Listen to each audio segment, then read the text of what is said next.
लता जी ने गाया ऐ मेरे वतन के लोगों। ये गीत और भी ज़्यादा इसलिए मशहूर है कि तत्कालीन भारत के प्रधानमंत्री अपने भावनाओं को, जज्बात को रोक नहीं पाए और उनकी आंखें छलक पड़ी थी। मगर ये गीत लता जी से पहले ऑफर किया गया था आशा भोसले को। तो फिर क्या हुआ? ये बात है 26 जनवरी 1963 की। रामलीला मैदान दिल्ली में एक फंक्शन रखा गया था और इसके लिए नौशाद जी, शंकर जयकिशन और मदन मोहन जी को उनके सॉन्ग्स के साथ परफॉर्म करने के लिए बुलाया गया। इस लिस्ट में एक और नाम भी था, सी रामचंद्र का। मगर अन्ना साहेब सी रामचंद्र या चितलकर साहब के पास इस खास मौके के लिए कोई गाना, गीत, कंपोजिशन तैयार नहीं थी। उन्होंने ताबड़तोड़, जिसे कहते हैं फौरन, प्रदीप जी को कहा कि भाई देशभक्ति का एक गाना, शहीदों की कुर्बानी को चित्रण करने वाला एक गाना लिख डालिए। प्रदीप जी ने गीत लिखा और गीत के आप ताज्जुब करेंगे, 1 नहीं, 2 नहीं, 10 नहीं, 20 नहीं, 100 अंतरे, 100 स्टैंजास लिख डाले।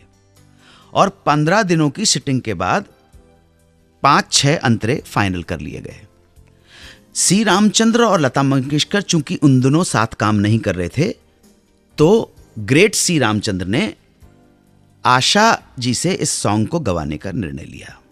मगर एक दिन प्रदीप जी ने रामचंद्र को फोन पर बताया कि भाई तुम्हारी और लता मंगेशकर की अनबन है, लेकिन मैंने जब लता मंगेशकर से बात की तो लता इस गीत को गाने के लिए तैयार है।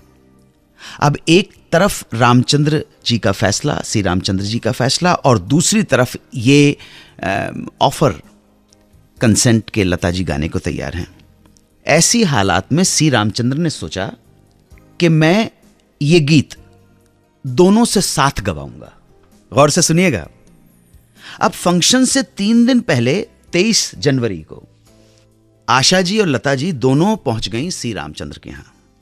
और इससे पहले कि दोनों रिहर्सल शुरू करती, लता जी ने आशा जी से कहा, आशा तुम रामचंद्र को क्यों नहीं बताती कि तुम्हारी तबीयत ठीक नहीं और तुम दिल्ली नहीं जा सकती?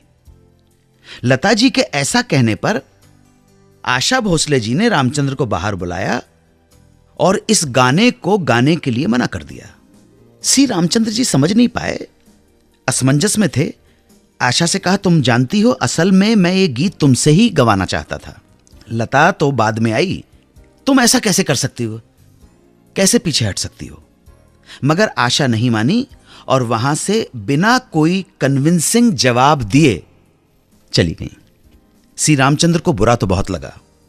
उन्हें पता था कि आशा अब मानेगी नहीं, मगर एक सवाल मन में बना रहा, आखिर आशा इस गीत को गाने के लिए क्यों राजी नहीं हुई?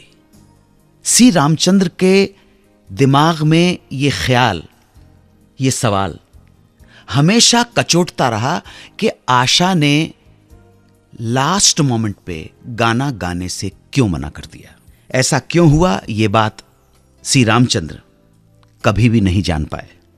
मगर इस घटना ने इस गीत को लता जी की झोली में लाके रख दिया। और जो कहते हैं कि rest is history, Nehru ji रो पड़े थे। मैं इतना जरूर कहना चाहूंगा कि पब्लिक में देश के प्रति भावुक होके आंसू बह जाना, देश के प्रति भावुक होके, ये किसी सच्ची आत्मा की निशानी होती है। अब बात करेंगे गुरुदत्त, ग्रेट गुरुदत्त के फिल्म डायरेक्टर बनने के सफर की। आप सुनते रहें सुहाना सफर विद अन्नू कपूर, सिर्फ 92.7 बिग एफएम पर। 92.7 बिग एफएम पर सुनते रहिए रेडियो का number 1 show Suhana suffer with Annu Kapoor.